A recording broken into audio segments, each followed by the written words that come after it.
¿Cómo están? Muy buenas tardes, bienvenidas, bienvenidos a Política en Vivo en Radio Universidad de Chile para este viernes 6 de octubre de este 2017, día de un poco más tranquilo después del sufrimiento horroroso que vivimos anoche, y que nos estamos preparando para el próximo martes. Como usted sabe, viene el día de panel y de debate. Estamos acompañados de nuevo con dos mujeres, lo que me parece fantástico. Hemos hecho un equilibrio, revisamos nuestro machismo cerval y ahora vamos a tratar de tener siempre por lo menos dos mujeres en nuestro panel. Marcela Sandoval, ¿cómo estás? Bienvenida. Muchas gracias. Mucho gusto saludarte. Directiva de Revolución ex. Pero sigue siendo de Revolución también. Sí, por supuesto, por supuesto. Candidata a diputada en el Distrito 8, don Tomás Duval, bienvenido Tomás, mucho gusto saludarte. Igualmente, buenas tardes. Magíster en Ciencias Políticas, vinculado a la campaña de Sebastián Piñera. Y Valesca Naranjo, antropóloga, candidata a diputada en el Distrito 10. Sí. ¿Sí? Bienvenida, primera vez que estás con nosotros. Sí, muchas gracias. Gusto y bienvenida a Radio Universidad de Chile. Como usted sabe, estamos en directo por la radio y vamos a estar esta noche, mañana en la mañana, ya nos pueden encontrar en nuestro streaming de televisión, en nuestro diario electrónico radiouchile.cl. Estimadas y estimados, aparte, Tomás, de sacarnos el horror del partido... El horror de ayer. Ustedes nos van a perdonar en 30 segundos, pero no podemos dejar de decir... Uf. Pero, vamos a sufrir el martes. Sí, vamos a sufrir mucho. El martes a las 8:30, otra vez. Oye, pero hay un tema que yo les quiero proponer como un primer tema que, al margen de cualquier otro sufrimiento, a mí me ha provocado, por lo menos, una entre indignación, pena, rabia y no sé cómo calificarlo más, que es la situación de la ciudadana haitiana de Joanne Florville. Que todos ya sabemos, ¿no es cierto? Esta situación con su guagüita, en fin, que está en el Sename en este minuto, que se la niegan al padre, que se supone que se mató de un cabezazo adentro de una comisaría, que le negaron todo. No sé, yo no quiero opinar mucho más, pero tú que eres antropóloga, Valesca, un poco la sensación como país, como sociedad, ¿qué es esto? ¿Cómo enfrentarlo? ¿Cómo mirarlo? Sí, tremendo. Mira, lo primero que yo diría es que justamente también apareció aquí con todo lo tremendo que es el caso de una perspectiva de derechos, de una perspectiva de dignidad mínima para las personas.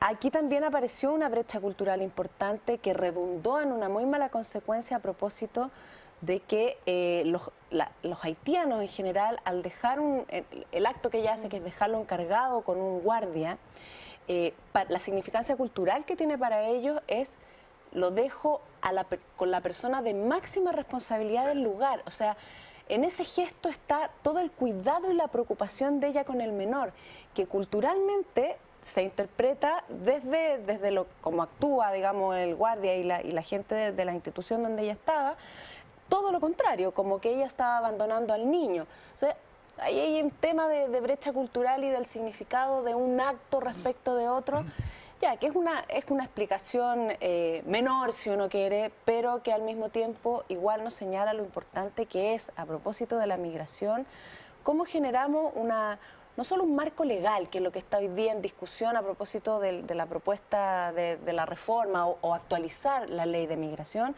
sino que también cómo nos preparamos como sociedad y cómo tenemos apertura, empatía, etcétera, con los migrantes, que no son solo haitianos, son haitianos, colombianos, peruanos, hace ya mucho rato. Ayer en la tarde, hoy día en la mañana tuvimos otra situación tremendo, con una muchacha colombiana. Tremenda. Son situaciones que humanamente nos tienen que remover y nos tienen que hacer un llamado de atención a tener una actitud de convivencia distinta, creo yo, respecto de la diversidad que llegó para quedarse, creo yo. Si miramos las capitales del mundo, parte de su potencia tiene que ver con esa diversidad, con esa construcción, con la migración de estas ciudades como Nueva York, como Londres, etcétera. Entonces, el desarrollo también está ahí. También está en esa capacidad de convivir en diversidad, de tener otra actitud y otra convivencia. Y creo yo que esto es urgente que revisemos cómo estamos conviviendo con los migrantes y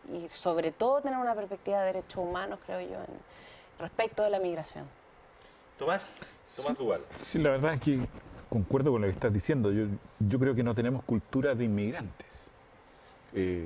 Históricamente Chile no fue un país que atraía inmigrantes, más bien en una isla. ¿Dónde llegaron los inmigrantes a América Latina? En una ciudad cosmopolita como es Buenos Aires, Claro. no como es Santiago de Chile.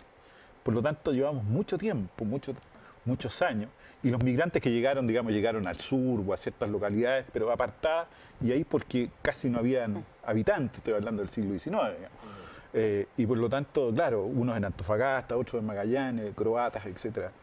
Pero como ciudad central no tenemos cultura de migrantes. Y nos hemos encontrado con que ya llevamos 15, 20 años, primero con peruanos, bolivianos, etcétera, todos argentinos, porque hoy día no son solo haitianos, son venezolanos, vienen de todo el mundo. Y no tenemos la cultura de siquiera cómo recibirlos o actuar con ellos.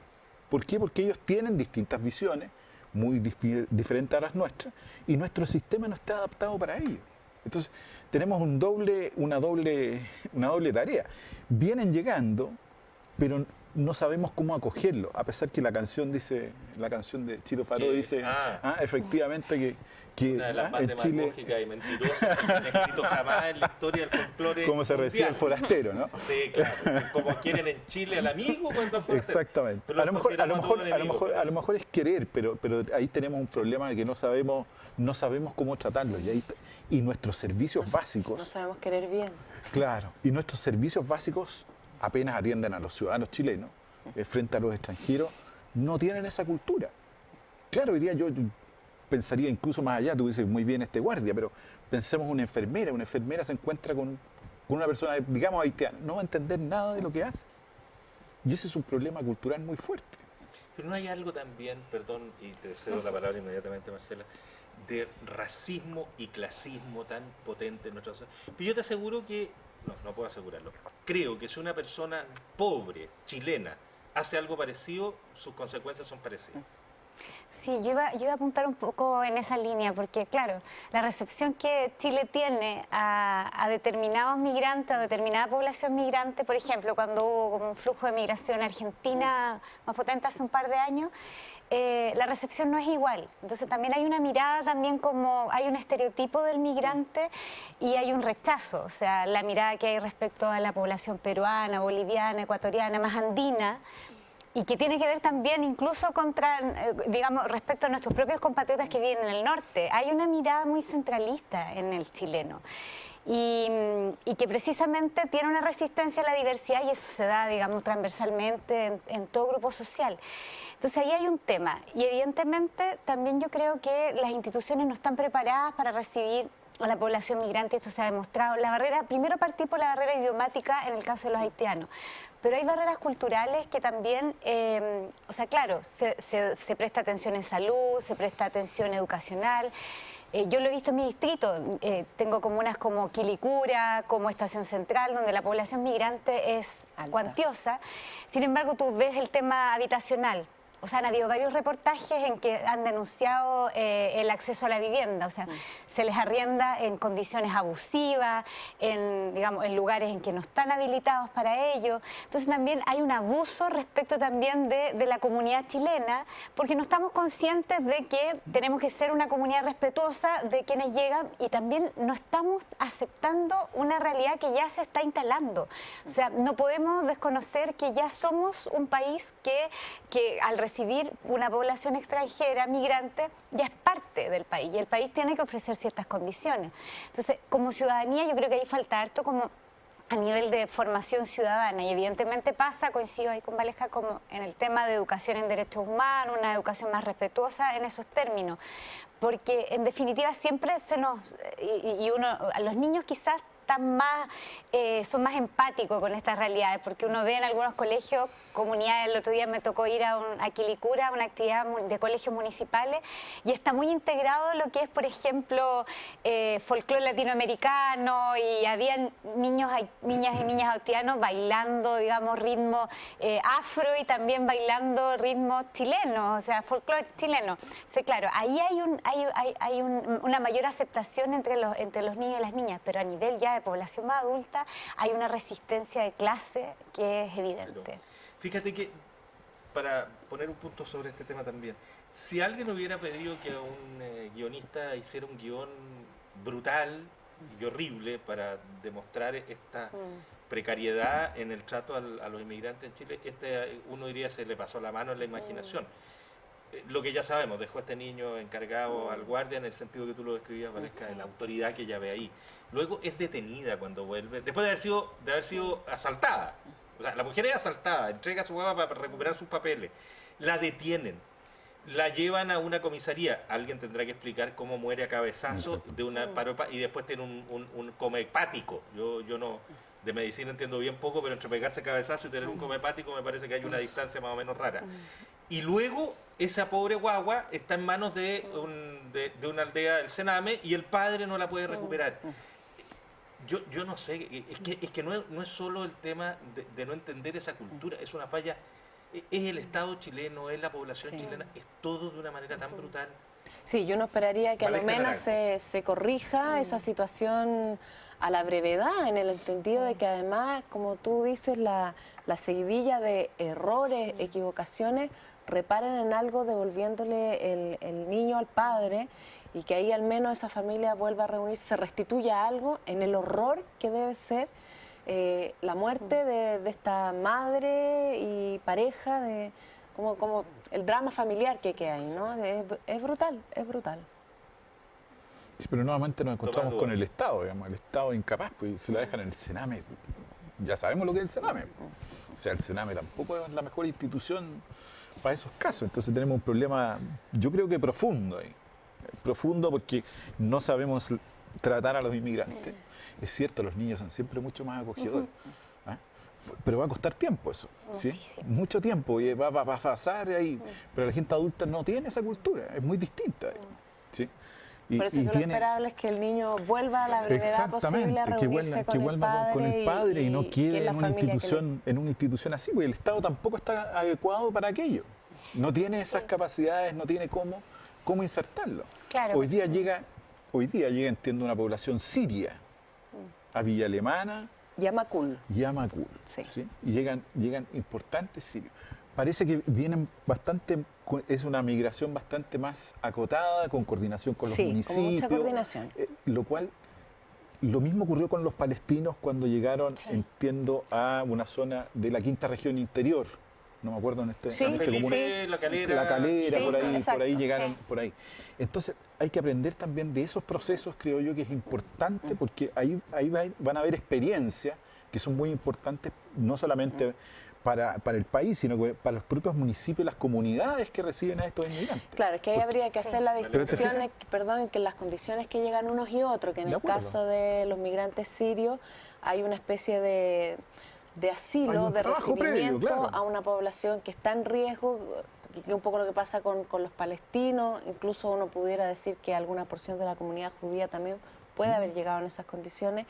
Distinto es el migrante, que es el migrante que busca nuevas oportunidades en el mundo, o sea, donde las haya.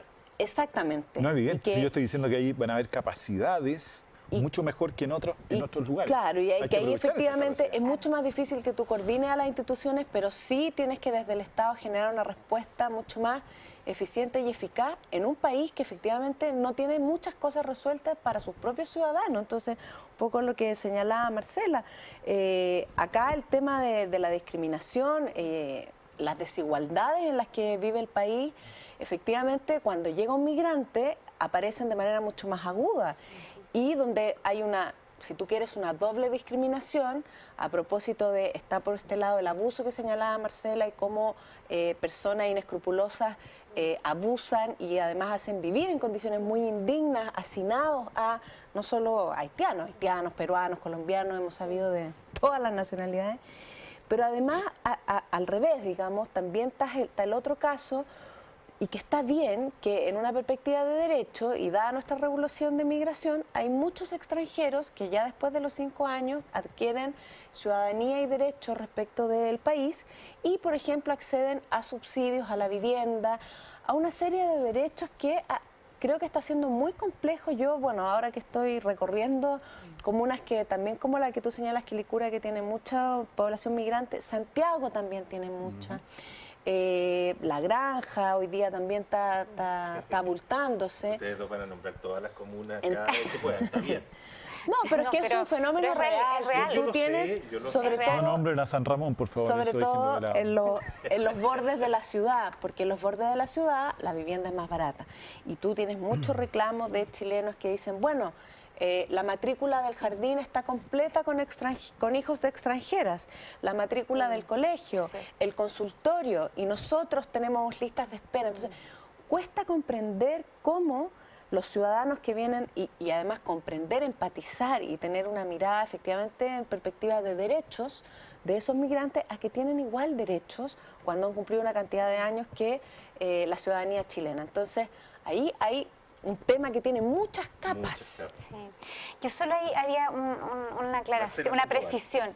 Claro, porque la calidad como ya jurídica del migrante es distinta. Por ejemplo, claro, tú citabas el caso sirio-palestino, pero eso responde también a la condición de refugiado. Y ahí hay organismos internacionales que tienen, digamos, garantizan ese estatus jurídico, o sea, está ACNUR.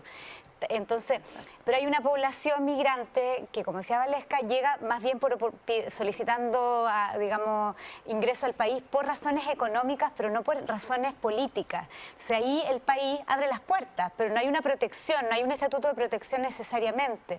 Entonces, evidentemente, si uno compara esas realidades, son bien distintas, porque evidentemente frente al asilado o al refugiado político, las autoridades locales o del gobierno central se hacen cargo y generan políticas con mucha más prontitud, porque también hay un derecho internacional que los está mirando. Pero cuando ocurre lo otro, es como sálvese un poco quien pueda. Sí. ¿Algo más, Tomás? No, es que yo diría que también tienen derecho los inmigrantes, aquí que no se entiendan. Por Yo supuesto. lo que estaba diciendo es que ahí hay capacidades para trasladarla a otras comunas. O sea, hoy día sabemos claramente dónde están. Están en Quilicura, Sí. pueden estar en San Bernardo, para mencionar otras comunas, digamos. Por lo tanto, pero uno se pregunta, ¿y qué han hecho los municipios? ¿Qué ha hecho el gobierno local? Porque es ahí donde llegan. Ahora, sabiendo que Santiago es de por sí una ciudad segregada. Entonces, tenemos aquí doble segregación interna nuestra, más con el inmigrante. Perdona, pero hay Es un muchos problema. municipios que tienen oficinas de No, migrantes. han comenzado recién, pero las políticas respecto a Llevan cómo los algunos acogen, las políticas cómo los acogen, hoy día no están vigentes.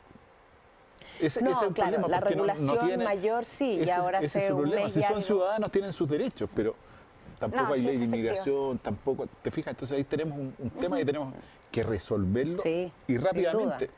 Yo creo que ya estamos atrasados, pero ya los inmigrantes nos han superado. Ahora, ojo. Estamos absolutamente atrasados, estamos viendo cómo ya llegaron y ya están sucediendo estos hechos ya que, como decía Felipe, son igual aún escandalosos. tenemos digamos. porcentajes bajos respecto de grandes capitales que reciben porcentaje de migrantes. Nosotros todavía estamos muy por debajo. Es más una sensación que una realidad en el dato duro. Y solo agregarte que efectivamente hay que actualizar la ley de migración. Para eso hay un proyecto de ley que mandó la presidenta hace algo de un mes y medio, donde busca actualizar y dar una respuesta a la altura de lo que vivimos. Sin embargo, efectivamente no todos los municipios tienen oficinas de migrantes. Hay varios que las tienen hace ya varios años, pero efectivamente lo que decía Marcela, sálvese quien pueda, no es aceptable. No es aceptable que el Estado tenga un Oye, sálvese quien pueda la migración. Para cerrar este tema, en este punto, hay un punto que Carabineros tiene una obligación fundamental de aclarar con la máxima precisión las condiciones en que murió esta ciudadana haitiana, que vivía en nuestro país y que debía haber sido protegida por las autoridades de nuestro país y que termina muriendo en una comisaría con una explicación en una de esas Dudosa. ciertas, pero por lo menos dudosa, y Carabineros en este tipo de cuestiones, razones para creerles poco, nos ha dado a lo largo de la historia demasiada. Ojalá que sea un incidente con un final como un accidente, pero es necesaria la máxima claridad en este tema, por sanidad del país, que bueno, a veces tan poca la que tiene. Démosle un par de minutos, nos quedan 3 minutos, pero conectado, tú hablábamos antes, Tomás, de salir al aire, tú me decías, a propósito de esta filmación de los agentes de Capital, una mención breve nada más, pero para decirlo, tú planteabas la desconexión con la realidad del país de ese grupo de personas, en qué mundo viven, que hacen eso siendo una AFP finalmente.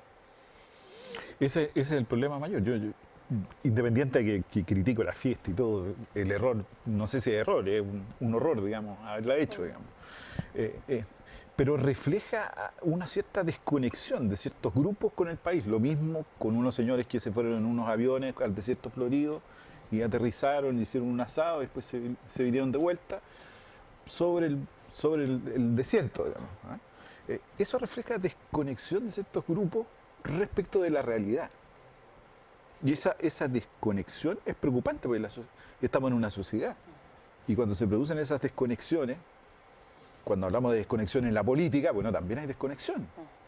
Pero ahí aquí son dos candidatas, ¿no? También hay desconexión con la política, ¿sí? De la gente respecto a la política. Entonces, pero de esa gente, no de la gente. Cuidado. Es que estas situaciones provocan también esa distancia. Que uno para que lo escuche. Tomás, lo que estoy diciendo es que Valesca, la desconexión es de esa gente, efectivamente, pero también la ciudadanía está desconectada de la actividad política. Y eso es así, las cifras de participación. ¿De la ciudadanía? No, estoy diciendo, yo estoy poniendo la atención en esas desconexiones, porque como sociedad hay que tener ojo con esas desconexiones. Pueden traer efectos que no nos imaginamos, unas y otras cosas. Mira, perdón, sí, yo solo, o sea, bueno, creo que en los dos ejemplos que tuviste hay un sector político claro que es el que está desconectado de la gente. Y me parece que esa gente, y en el caso de las AFP y además de quienes aspiran a dirigir o ser líderes de la sociedad y del país, y especialmente en política donde se toman decisiones, creo que es más grave todavía. Y denota que efectivamente ahí hay una mirada que a lo menos está errada de hacia dónde camina o espera la ciudadanía o los intereses de las mayorías avanzar.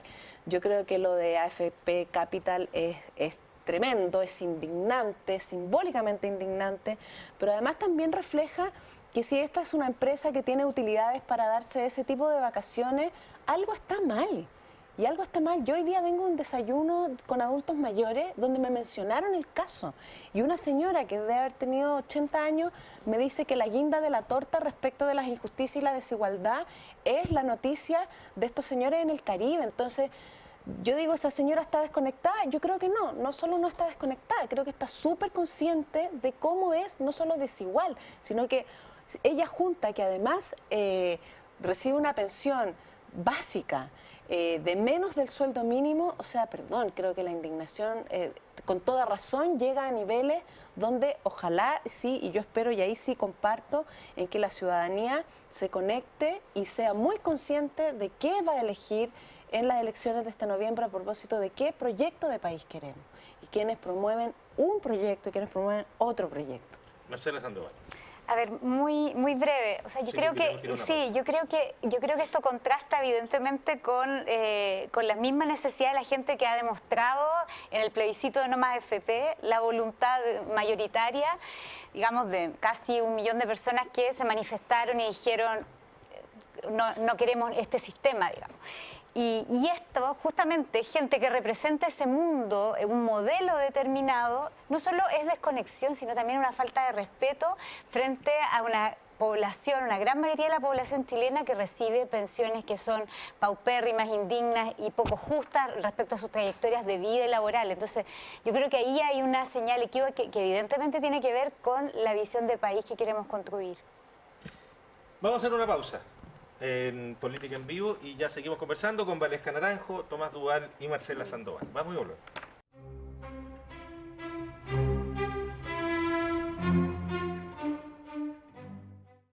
Estamos ya de vuelta en Política en Vivo, en panel de día viernes, conversando con la antropóloga Valesca Naranjo, candidata a diputada en el Distrito 10, el cientista político Tomás Duval y la ex directiva de Revolución Democrática, candidata a diputado en el Distrito 8, Marcela Sandoval. Por suerte los distritos de ustedes son chiquititos, súper hegemónicos, homogéneos. No mega distrito.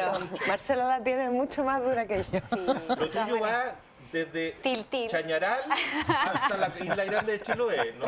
¿Eso es? Pasando por Isla Pascua. No, pero más o menos. La mitad de Isla Pascua, no, la otra mitad de Isla Pascua está en otro distrito. No, pero de Tiltil a Estación Central. Que es muy raro. Es muy raro. Yo creo que hay algo medio sádico en el que... Perdona, pasando por Maipú. Pasando por Maipú, como por ahí nomás. Y Pudahuel. Y Cerrillo. ¿Hay algo de sadismo, Tomás? Yo creo que diseñó esto. Sí. ¿Tú me decías Coquimbo? ¿Un distrito? La región de Coquimbo, un solo distrito. Es un solo distrito. Es un solo distrito. Es una locura. La Serena, Coquimbo... O sea, eso O Valle. Tan loco. Imagínate. Tremendo. los candidatos que quieran salir no se muevan de Coquimbo y La Serena.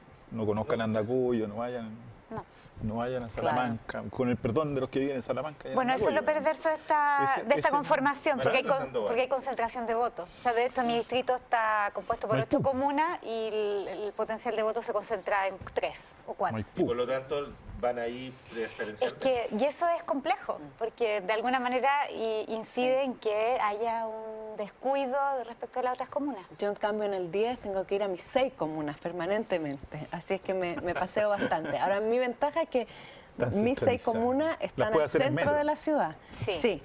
Sí. La conexión. Y queremos probar después que sean ciclovías, así que para que hagan ciclovías hacia la zona sur de este distrito, que es muy desigual. Sí. Ha sido la San franja Joaquín y la electoral Granja. de política de las dos candidatas. Que ves, distrito, vamos ahora, le sugiero otro tema. Las vacaciones. ¿Quién no le gusta tomar vacaciones? Después de noviembre vamos a tomar, ¿no es cierto, Marcelo? Sí, totalmente. Bueno, pero hay alguien que tomó antes vacaciones y Alewi, el Mahmoud Alewi, o el Pancho Alewi, como le dicen sus amigos, que se llama Francisco. Mahmoud es Francisco, creo, es la Eso traducción. no lo sé, Fede. No Pero, lo sé.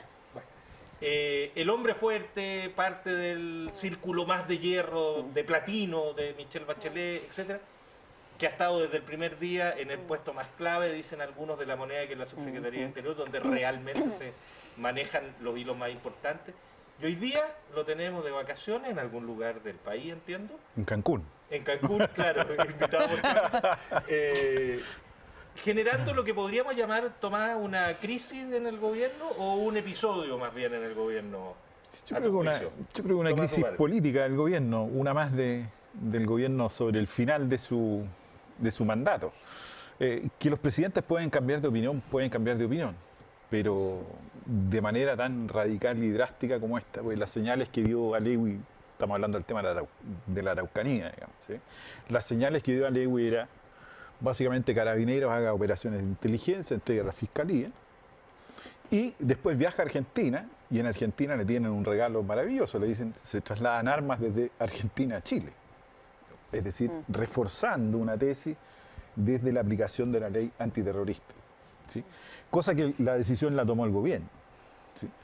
En ese escenario, claro, la presidenta, yo no sé con quién, porque aparecía, yo ahí tengo una crítica distinta, digamos, creo que la imagen de la asesora presidencial con el ministro del Interior, ¿qué tiene que ver un asesor del presidente con el ministro del Interior? Este es un gobierno donde hay un ministro del Interior, si no le gusta el ministro del Interior, cámbielo. Pero no le coloque la asesora propia al lado. ¿Quién es el ministro del Interior? ¿Sí? ¿O quién manda ahí? De alguna manera eso es matar a las instituciones, o simplemente ese ministro del Interior siéntenlo en otro lado, digamos, porque no los reciban. Pero el tema de fondo, el cambio de posición, obviamente le quitó todo el piso que el subsecretario del Interior había hecho. Déjame por una decisión. Un punto nomás lo que ha dicho, a lo que se refiere Tomás, y te devuelvo, es a la reunión de los familiares perfectamente, de los comuneros en huelga de hambre, donde además del ministro del Interior que lo recibía, estaba la jefa de gabinete, Analí Uriarte, de la Presidenta de la República. ¿A eso te referías? A eso me refería. Sí. A eso me refería, que es un error más del gobierno desde mi perspectiva. Pero obviamente dejan sin piso político al subsecretario, es decir, cambiaron su opinión. Ahora, es un tema, tomaron la decisión de aplicar la ley antiterrorista. Yo entiendo que a la presidenta le dio entre el temor que podía pasar llevaban más de 100 días de huelga de hambre, algunos en huelga de hambre no total, porque si no hubieran estado muertos, digamos, algo tienen que haber ingerido, digamos, no era una huelga total como con los casos irlandeses, digamos. Pero evidentemente cambió su política, claro, porque además va a venir el Papa en enero, a la misma región. Entonces, ese cambio dejó sin piso a Alewi, y esta salida de vacaciones de Alewi, que se va, que no se va, que vuelve, que toma vacaciones. Hoy día hay un medio de prensa que dice que ya se tomó vacaciones en febrero y marzo, entonces, ¿por qué se está tomando de nuevo las vacaciones? No sé si será verdad o no, solo el diario El Pulso. Es la certeza de que él va a continuar en el gobierno. Exactamente. Sí, pero esas vacaciones correspondían al 2016 y las de ahora al 2017. Sí, no, pero solo para aclarar. Son vacaciones. Pero sabes que yo tengo un matiz con lo que tú dices, porque efectivamente, y lo dijo de manera como controversial Beatriz Sánchez la otra vez en el compromiso de Bachelet de no usar la ley antiterrorista. Creo también, y yo reinterpreto ahí la presencia de Analía Uriarte en esa reunión, creo que fue una manera de decir y de comunicar a la presidenta que para ella esto tenía una máxima importancia y una máxima relevancia, recibirlos y preocuparse del estado de salud. Y en ese sentido creo que ella es coherente con lo que también está ahí en el programa, más allá de la discusión que efectivamente hay temas de seguridad y de desplegar labores de inteligencia a propósito de lo que está sucediendo en Gualmapu, dirían los amigos mapuche y no Araucanía, pero de qué está sucediendo ahí en la 9ª región, donde este es un tema no solo, o no es privativo de este gobierno, yo creo que este es un tema de Estado, que efectivamente lleva, como decía la Violeta Parra, centenares de años. En Arauco tiene una pena a propósito de su centenario. Entonces, este es un tema donde el Estado falla, pero el Estado falla con el Estado mayúscula, diría yo. Y cuando se señala que esto es un problema político, yo comparto que es un problema político y que no nos basta con decir que es un problema político, hay que abordarlo políticamente. Y eso significa que las autoridades puedan generar e iniciar un diálogo con las autoridades mapuche. Y esta es una promesa de los 90, esta es una promesa del gobierno de Elwin con la Agenda del Nuevo Trato, que si nosotros tomamos la Agenda del Nuevo Trato de los 90, solo actualizando la Agenda del Nuevo Trato, pucha que habría pega que hacer que no se ha hecho. Entonces, donde ya en la Agenda del Nuevo Trato se señala la necesidad de hacer el reconocimiento constitucional de los pueblos originarios y con todas las consecuencias que eso tiene, que tiene una serie de consecuencias políticas, jurídicas, incluso respecto de la tierra. Y cuando ahí nace la política de restituir las tierras y que toma la CONADI administrativamente, es una política que está no en la línea de restituir como ha ido tomando el cariz al final a lo largo de estos años de vuelta de democracia, sino que estaba más bien en la línea de el reconocimiento, hacia el reconocimiento constitucional que tiene una consecuencia en la restitución de tierras del pueblo mapuche. Entonces, aquí estamos frente a un problema muy profundo, muy complejo, pero que efectivamente no ha sido abordado, como todos los actores ya han señalado, desde la política, seriamente desde la política. Y yo creo que ahí tenemos un debe como Estado, y por eso digo Estado con mayúscula, porque aquí hay un tema con un pueblo originario que vivía en este territorio antes que el Estado-nación se constituyera en este territorio que hoy llamamos Chile. Entonces, creo que ahí hay una deuda. Marcela Sandoval.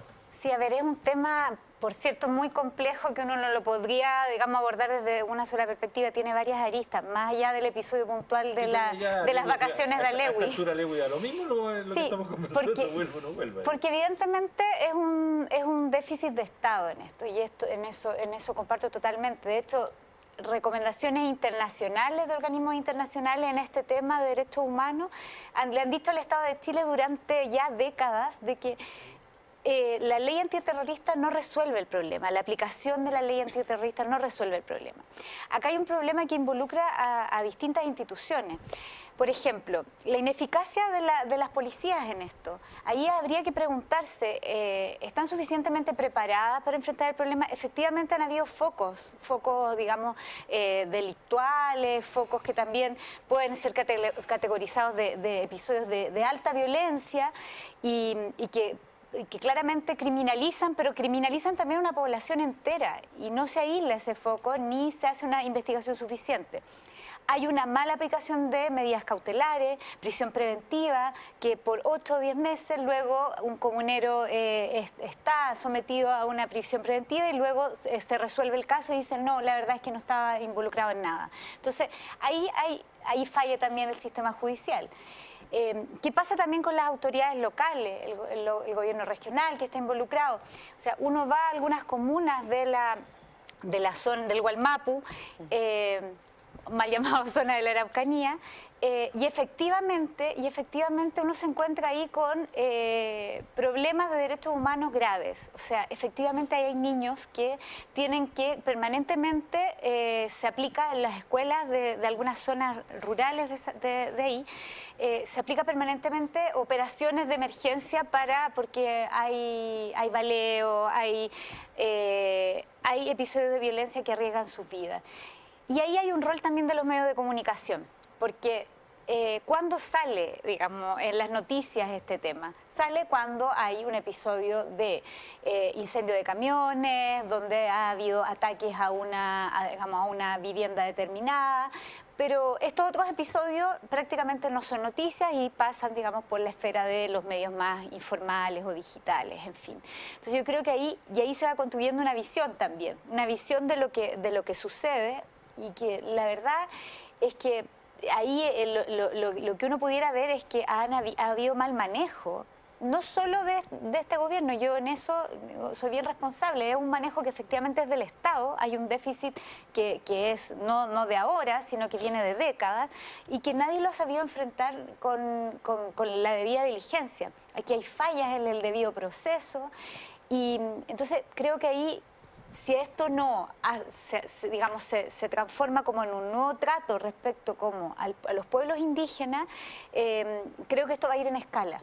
Porque efectivamente ahí hay una falta de restitución de derechos, falta de restitución de tierra, pero también falta una conversación genuina. Esto no es caricatura. A mí, cuando veo candidatos o candidatas que se sientan con los pueblos indígenas como de una manera folclórica, pero no de una manera desde la perspectiva de los derechos, de respetar una comunidad que vive en nuestro país, es no entender mucho el problema. Declarar la plurinacionalidad del país, ¿es un camino de inicio de solución? Yo creo que es más profundo que eso. El reconocimiento constitucional de los pueblos originarios tiene que ser hecho, digamos. Si pasa por ese camino, si los acuerdos internacionales obligan al país a hacerlo. Por lo tanto, hay que hacerlo. Yo el problema ahí es, ustedes han tocado algunas aristas, pero evidentemente hay un problema de violencia, un pequeño grupo, efectivamente. Nadie quema una iglesia con gente adentro porque va a robar. No robaron nada. Y eso es un hecho real. Ahora, la justicia, cuando dicen, mire, llevan tantos meses, el caso Hegel, el hombre pasó 2 años y salió absuelto. 2 años detenido, adentro de la cárcel. En un caso que la justicia lo resolvió, digamos. Entonces, si esos procedimientos están malos, bueno, pero son aplicables para todos. ¿Sí? O sea, quiero decir que ahí hay focos importantes. Y eso es lo que también el Estado tampoco se hace cargo. Yo tengo la impresión de que la presidenta Bachelet tiene un problema con la ley terrorista, pero es una cuestión como lo tuvo con los militares cuando fue el terremoto, digamos. Se demoró en hacerlo. Está bien, si su compromiso era no hacerlo, bueno, ¿por qué lo aplicó? Si estaba en el programa cuando dice, bueno, ¿y por qué le dijo que sí ahora la ley terrorista? Bueno, ahora se dijo que no, ¿te fijas? Entonces, como que transita en un grupo. Pero es un pequeño grupo, aquí no hay que involucrar a todos, yo en eso estoy de acuerdo. Es la región más pobre del país. Es una de las regiones más pobres del país. La entrega de tierras tampoco ha sido un permanente, no solamente por este gobierno, por todos los gobiernos, como dices tú, desde el año 90 en adelante, no ha habido entrega de tierras. ¿Y qué hemos sacado con eso? No ha habido un diálogo. ¿Sí? El último que intentó hacer un diálogo de manera seria, con un documento, fue el exintendente Huenchumilla, hoy día candidato, ¿no es cierto? Y que también salió violentamente porque no tuvo ninguna acogida, digamos. ¿Sí? Entonces, no ha habido una manera de abordar ese tema de realidad, despejando las dos cosas. Yo creo que el pueblo mapuche, nadie está diciendo que el pueblo mapuche es terrorista, por favor, si no tiene ni sentido ni nada, digamos. ¿Sí? Y es evidente que eso es así. Entonces, hay que buscar las soluciones por otro lado.